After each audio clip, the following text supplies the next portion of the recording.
Now, for years, Warframe has had one big annoying problem that never really shows up in the hype trailers. You know the ones, right? The cinematic slow-mos, the dramatic music, the Tenno doing backflips through explosions like some kind of movie ad. The problem is that new players would bounce constantly. They'd install Warframe, they'd get slapped in the face by 15 different systems at once, they'd stare into the abyss of menus, and then they would uninstall before the game ever reaches the part where Warframe actually becomes Warframe. The part where everything clicks and you go, ah, this is why people have 3,000, 4,000, 5,000, 15,000 hours in this game. And maybe you're one of those new players, maybe you tried it years ago, you got overwhelmed, you put it down, and now you're back again like some kind of confused boomerang, looking at the game and going, ah, Jesus, why have they got big human heads and faces now?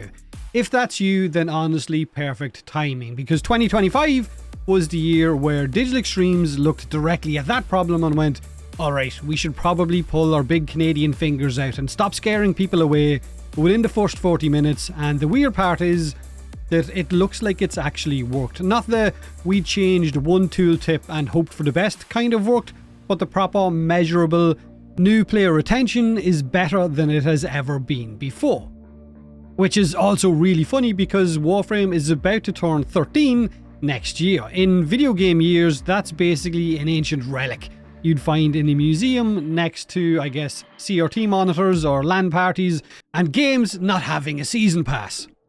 Now, if you remember the old UI, if you remember kneeling in the center of the star chart like some kind of mechanical god surrounded by planets, if you remember when we only had one tile set, a handful of frames, no cinematic quests, and everything looked like it was coated in wet plastic, then congratulations, you're one of the real feckin' Tennos, and your back probably hurts from carrying this game. Now, 2025 wasn't just new player attention, the patch, right? It also shoved a lot of content at us. 4 new Warframes dropped: Temple, Araxia, Noko, and Uriel, and honestly, in terms of vibes and the themes throughout the year, there was some pretty S-tier additions. Then we got big updates like the Techrot Encore, like Isleweaver, like the Vallis Undermind, a pile of reworks for Warframes. There was accessibility changes, and then in December they rolled out the old piece like a cinematic brick through your front window with a warning of what's to come next year. So we have new modes, weekly loops, lore that is very clearly laying down the foundations for Tau, which is the big one we've been waiting over a decade for,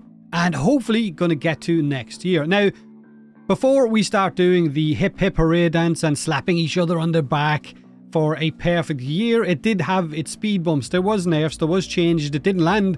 There was drama, I guess, that ranged from just discourse over things changing to just go outside, touch grass, please drink water and get off the internet.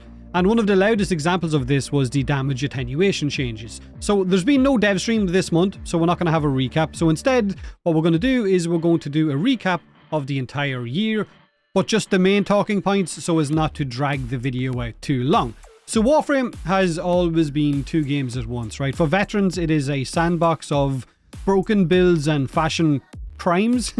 It is a power fantasy where you can turn a weapon from this feels okay into this should be illegal under intergalactic law. For new players, it is a storm, like I said, of menus. There is where do I go, what do I do, what system matters, what should I focus on, why do I have 12 different currencies and no idea what to use them on.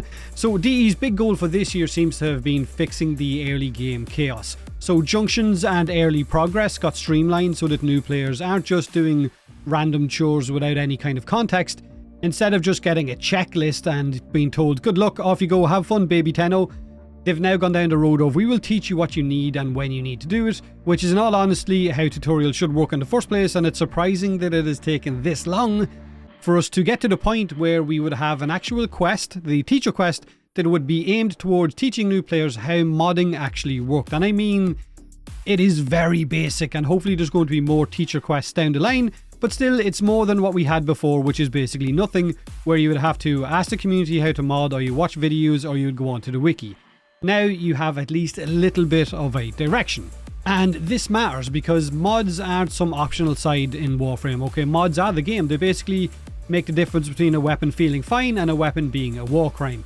So in terms of new player experience, 2025 was a big win, but that's not to say it's perfect. It still needs more stuff added on top so that new players will still have a better direction to what they're doing and where they're going, and hopefully 2026 will improve on those systems as well.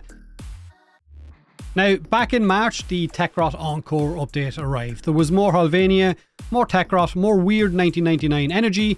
Temple finally showed up after years designing them, arriving with a full Rockstar energy and a stage defense mission where the whole gimmick is basically to keep the show going while everything gets worse and worse and worse because more enemies keep spawning and you have to fight them off while keeping Temple alive.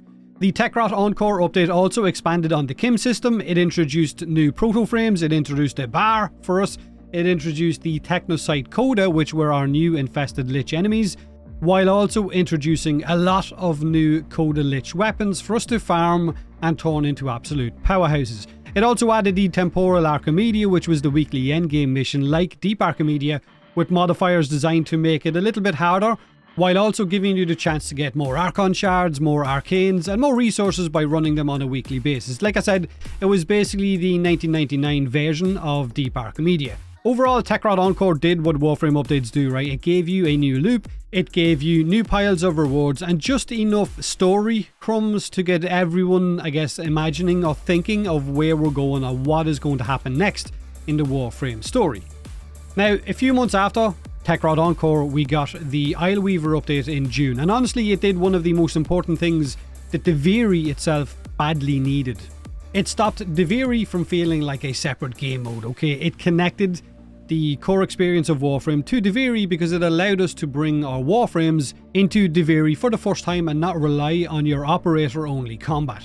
It also gave us Araxia, who was our spider-themed Warframe, a meme or meme that eventually came to life. It was joked about on dev streams and dev shorts for months and months in advance by Steve, without them realizing that Spiderframe was an actual thing that was going to be released. Araxia herself was an incredibly unique Warframe in terms of design, the fact that she had extra legs, spider legs, that she could run around on, but she was also incredibly powerful, which laid the foundation for a lot of Warframes that we have received throughout the year. The theme seems to have been having the Warframes be fun but also powerful. Now, to just take a sidestep away from Isleweaver, throughout the year we also got, I guess, the usual Warframe tradition, right? Reworks for frames that aren't as popular as they used to be. And reworks are necessary, right? They're healthy for the game to drag older frames into the modern era so that they don't feel like relics from a different design philosophy. But reworks also can create drama because everyone has a favourite Warframe and everyone is emotionally attached to that exact version of that frame that they first fell in love with. And Valkyrie, of course, is no different. She got her rework, and one of the fundamental parts of her kit, Hysteria, was changed so that it no longer worked as a permanent invulnerability button. Instead, they leaned into armor scaling through Warcry, damage prevention through her new rage mechanic and that moment of invulnerability whenever that would break, and of course improved lifesteal. And of course, it ignited a powder keg of a conversation within the community about health tanking versus shield tanking. Some people loved the idea that Valkyrie wasn't a one button invulnerability frame anymore. Other people were absolutely convinced that she was ruined forever and refused to play the game anymore, and that DE had just gone to their house and kicked their dog in the face. But all of that was prior to her update being added into the game and prior to us getting hands on. When we did get hands on with Valkyrie's update, the vast majority of the community were like, oh, well, she's still Valkyrie, she's still hard to kill, she's still powerful, still extremely capable of destroying an entire room, and her rage mechanic gave her multiple phases of survivability, which you could build up really quickly again to stack up her rage mechanic, keeping her almost indefinitely invulnerable and keeping that identity intact that made her that berserker. Then we had Oberon, who also got the attention that he'd been begging for the longest of time because his usage stat was one of the lowest within our Warframe roster year after year after year. Now, DE leaned into turning him into a heavily armoured paladin who was able to spread radiation much better. He was incredibly hard to kill. He was able to delete Xmas units with one button, and some of the newer arcanes added throughout the year also added proper value onto Oberon as well, and allowed him to become this bit of an orb factory where health orbs, energy orbs, universal orbs was something that he could generate really feckin' easily for yourself and of course for your squad as well. So the whole vibe of a support paladin became more of a reality with Oberon. Now, the loudest argument throughout the year, without question, was the damage attenuation one. And look, damage attenuation exists for a reason. None of us feckin' like it. But in Warframe, we hit so hard that bosses would otherwise go from full health to dead in half a second. Boss fights would become loading screen, one-shot extraction, which didn't exactly give that enemy or that boss that value of feeling like a big bad enemy because you were so feckin' powerful. So with the Vallis Undermind update, they brought in changes that basically standardized the damage attenuation across the board. And this is where things got a bit spicy because it wasn't just bosses that were caught in that net. Some enemies that weren't meant to have it or had a legacy version of the damage attenuation, a really older version of it, they also got the standardized version, which made them much harder to kill. So enemies like the Demolists went from being easy enough for some of the endgame players to kill to enemies that were basically annoying bullet sponges. So it was too aggressive, it was applied too broadly, and it understandably annoyed a lot of the players. When you had to do Elite or Temporal Archimedia and you had to fight a boss at the end of it that would take anything from 40 minutes long to an hour, it isn't fun. The fun is gone. But to DE's credit, they did respond quickly. They rolled it back from a bunch of enemies and clarified that some of them weren't supposed to have that damage attenuation, and then they took another step and they removed it entirely from regular objective-based enemies and kept it for true bosses only. Which basically means that right now it's in a much more comfortable place because bosses don't instantly evaporate, but you're also not trapped in a 40-minute war of attrition against the boss who decided that today was the day he wanted you to do a bit of extra cardio. Now, the damage attenuation drama did kind of overshadow parts of the Vallis Undermind, which is a shame because the update itself did bring actual content. We revisited our Vallis, we got a new underground zone, we got new infected life, we got a fresh loop for us to chase with new bounties. Noko also arrived, and honestly, Noko is one of the best frames we've gotten in a very long time.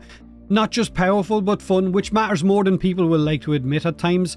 A frame can be incredibly strong, but you want its loop, its gameplay loop of using abilities to be enjoyable as well, and Noko is definitely that. Now, one of the later hotfixes with the Vallis Undermind also brought us more controversy, which was the controversy around Aya farming and the changes to randomizing bounties. Basically, players were rerunning the quickest bounty possible because it would give them a better chance at Aya, but DE tried to change the flow by randomizing the stages of each bounty. Then they adjusted that again after pushback by reducing the duration of some stages to find a compromise in between. Now, just a quick detour, pushback from the community is normal, feedback is of course normal, disagreement and being upset at changes is entirely normal as well. But there was also genuinely disgusting behaviour this year aimed at developers, including death threats because of the Aya farm, which is a subhuman thing to do. There was also downvoting of Warframe on Steam, which I guess can be seen as a form of protest, but if you're at the stage in your life where you're feeling like you need to leave a death threat on social media to a developer of a video game, then at that point in your life, maybe it's time to log off, go outside, touch grass, because life is way too short to be spending time and energy doing something like that. But anyway, moving on. Now, another small controversy, of course, was the Vidaria nerf. That sniper that let us rain lightning down on our enemies with a single shot. Basically, you would be Thor, just smiting the shit out of everything. It was committing a space atrocity, and we all knew it, but we didn't care because we were having fun. Warframe's cycle is eternal, right? Weapon is released, build gets optimized by the community, something is found to be a weird interaction, it turns out that the weapon is now a monster, the community goes feral with this weapon, starts showing it to everyone, DE finds out, changes it, and then we all act like it's a personal betrayal, but it's never personal, we just feel like it is. But in the end, it completely took away the interest that a lot of players had for the Vidaria. And that leads us up to where we are right now in Warframe, right? The old piece, the cinematic end of year update, the big one, the biggest drop of 2025, and the one that has Warframe sitting in the best position that it has been in 13 years. The quest gave us a new angle on the old war and the breakdown between the different factions. It introduced new modes like the Parita Rebellion, the Descendia mode. It expanded further with new characters inside La Cathedral with the Devil's Triad, with of course Proto-Harrow, Proto-Wisp, and of course Uriel as well. And it dumped a lot of lore on the table and continues to do so through the Kim system on a daily basis as to what kind of tone it was set back then and what you can expect or what they're setting up for what is coming next. Now, the old piece also expanded our focus schools with the Tauron strikes and the Tactilist artifacts, plus more mods and arcanes for those as well.